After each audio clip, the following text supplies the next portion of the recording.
നമസ്കാരം. അങ്ങനെ ദിലീപ് കുറ്റവിമുക്തനായി. ദിലീപ് പുറത്തേക്ക്. 2017 നടിയെ ആക്രമിച്ച കേസിൽ ദിലീപിനെ കുറ്റവിമുക്തനാക്കി. പൾസർ സുനി കുറ്റക്കാരനാണെന്ന് കോടതി കണ്ടെത്തി.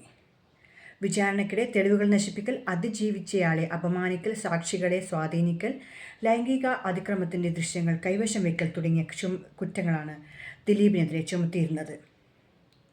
2017 ഒരു വനിതാ നടിയെ ലൈംഗികമായി പീഡിപ്പിച്ച കേസിൽ മുഖ്യപ്രതി പൾസർ സുനി കുറ്റക്കാരനാണെന്ന് കേരള സെഷൻസ് കോടതി വിധിച്ചു. എന്നാൽ മലയാള നടൻ ദിലീപിനെ കുറ്റവിമുക്തനാക്കി. സംഭവങ്ങളുടെ ഒരു വഴിത്തിരിവാണിത്. December 8 Ernakulam additional special sessions കോടതി പൾസർ സുനി എന്ന സുനിൽകുമാറിനെ കുറ്റക്കാരനാണെന്ന് വിധിച്ചു. പ്രത്യേക ജഡ്ജി ഹണി എം വർഗീസ് സുനിയെ ബലാത്സംഗത്തിന് കുറ്റക്കാരനാണെന്ന് കണ്ടെത്തി. എന്നിരുന്നാലും 8ാം പ്രതിയായ ദിലീപിനെതിരെ ക്രിമിനൽ ഗൂഢാലോചന, കൊട്ടേഷൻ, ബലാത്സംഗം, ഒരു സ്ത്രീയെ ബലാത്സംഗം ചെയ്യാൻ ഒരാളെ നിയമിക്കൽ എന്നീ കുറ്റങ്ങൾ ചുമത്തി കുറ്റവിമുക്തനാക്കി. വിചാരണയ്ക്കിടെ തെളിവുകൾ നശിപ്പിക്കൽ, അതിജീവിച്ചയാളെ അപമാനിക്കൽ, സാക്ഷികളെ സ്വാധീനിക്കൽ, അങ്ങനെ അതിക്രമത്തിൻ്റെ ദൃശ്യങ്ങൾ കൈവശം വയ്ക്കൽ തുടങ്ങിയ അതിക്രൂരമായ കുറ്റങ്ങളാണ് ദിലീപിനെതിരെ ചുമത്തിയിരുന്നത്. 2017 മുതൽ 2025 വരെ ഒരു ടൈം ലൈൻ. കേരളത്തിൻ്റെ സമീപകാല ചരിത്രത്തിൽ ഏറ്റവും കൂടുതൽ കേസുകൾ റിപ്പോർട്ട് ചെയ്യപ്പെട്ട കേസുകളിലൊന്നാണ് 2017 ഈ നടിയുടെ ആക്രമണം. 2017 ഫെബ്രുവരി 17 കൊച്ചിയിൽ നിന്ന് ഒരു പ്രമുഖ വനിതാ നടിയെ ഓടുന്ന കാറിൽ തട്ടിക്കൊണ്ടുപോയി ലൈംഗികമായി പീഡിപ്പിച്ച കേസാണിത്.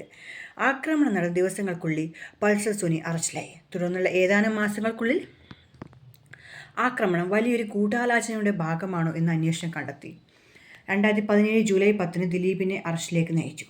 കുറ്റപത്രത്തിൻ്റെ 8ാം പ്രതിയെ സുനിയെ ഉൾപ്പെടുത്തിയിരുന്നു. പ്രോസിക്യൂഷൻ്റെ സിദ്ധാന്തം പ്രേരണ ആഴത്തിലുള്ള വ്യക്തിപരമായ ഒരു വീഴ്ചയെ അടിസ്ഥാനമാക്കിയുള്ളതാണെന്നും അത് ക്രമേണ പ്രതികാര നടപടിയായി മാറിയെന്നും വാദിക്കുന്നു.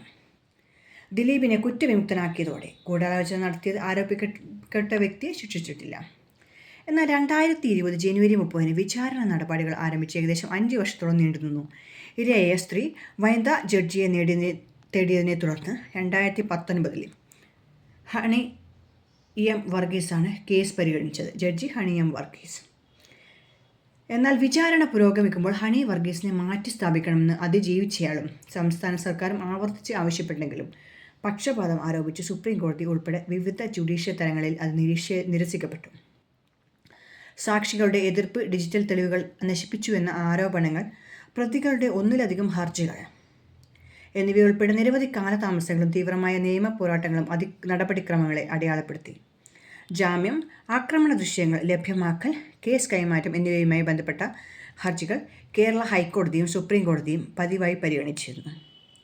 എന്നാൽ പ്രോസിക്യൂഷൻ സംഘവും പലതവണ കൂറുമാറി. അതിക്രമണത്തിൻ്റെ ദൃശ്യങ്ങൾ ഉൾപ്പെടെയുള്ള നിർണായക ഡിജിറ്റൽ തെളിവുകൾ നിയമവിരുദ്ധമായി ഉപയോഗിച്ചതിനെ തുടർന്ന് പ്രത്യേക അന്വേഷണങ്ങൾ ആരംഭിച്ചു.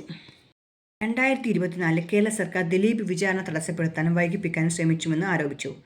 വിചാരണ കാലയളവ് നീണ്ടുപോയതിനാൽ എല്ലാ പ്രതികളും വ്യത്യസ്ത കാലത്തേക്ക് ജാമ്യത്തിലാണ്. 2024 സെപ്റ്റംബർ 18 വിചാരണ ന്യായമായ സമയപരിധിക്കുള്ളിൽ അവസാനിക്കാൻ സാധ്യതയില്ലെന്ന് നിരീക്ഷിച്ചുകൊണ്ട് സുപ്രീം കോടതി പ്രധാന പ്രതിയായി സുനിക്ക് ജാമ്യം അനുവദിച്ചു.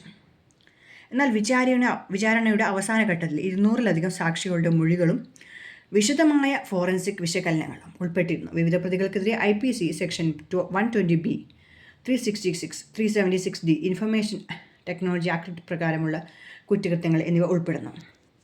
എന്നാൽ കോടതി മുറിക്ക് ഇപ്പുറം പോലും മലയാള ചരിത്ര മേഖലയിലെ വ്യവസ്ഥാപിത സ്ത്രീവിരുദ്ധത, അധികാര ദുർവിനിയോഗം, കൂട്ടത്തിൽ പ്രശ്നകരമായ തൊഴിൽ സാഹചര്യങ്ങൾ എന്നിവയെക്കുറിച്ചുള്ള സംഭാഷണങ്ങൾ കേസ് പുനർനിർമ്മിച്ചു. ഇത് പ്രത്യേകിച്ച് women's in cinema collective WCC രൂപീകരിക്കുന്നതിന് കാരണമായി. അവരുടെ ആക്ടിവിറ്റി 2019 ഹേമ കമ്മിറ്റി രൂപീകരിക്കുന്നതിലേക്ക് നയിച്ചു. ജോലിസ്ഥലത്ത് തന്നെ പീഡനവും വ്യവസായത്തിനുള്ളിലെ ലിംഗവിവേചനവും കമ്മിറ്റി പരിശോധിച്ചു. അതേ വർഷം തന്നെ റിപ്പോർട്ട് സമർപ്പിച്ചെങ്കിലും കേരള ഹൈക്കോടതി ഉത്തരവിനെ തുടർന്ന് 2024 ഓഗസ്റ്റിൽ മാത്രമാണ് കണ്ടെത്തലുകൾ പരസ്യമായത്. വളരെയധികം മറച്ചുവെച്ച റിപ്പോർട്ട് പിന്നീട് മീ ടു തരംഗത്തിന് കാരണമായി. വ്യവസായത്തിലെ നിരവധി സ്ത്രീകൾ അവരുടെ അനുഭവങ്ങളെക്കുറിച്ച് തുറന്നു പറഞ്ഞു. അപ്പോൾ ഏതായാലും ദിലീപിൻ്റെ വിധി പുറത്തു വന്നപ്പോൾ ആദ്യത്തെ 6 പ്രതികൾ കുറ്റക്കാരാണെന്ന് കണ്ടെത്തുകയും 7ാമത്തെയും 8ാം പ്രതിയായ ദിലീപിനെ കുറ്റവിമുക്തനാക്കുകയും ചെയ്തു. അപ്പോൾ എന്താണ് കേരളം ഈ കാണുന്നത്? എന്നാൽ ഈ പ്രതികരണത്തിൽ, ഈ കോടതിയുടെ ഈ നിരീക്ഷണത്തിൽ അതിജീവിത ഒന്നും പ്രതികരിച്ചിട്ടില്ല എന്നാണ് അറിയാൻ കഴിഞ്ഞത്.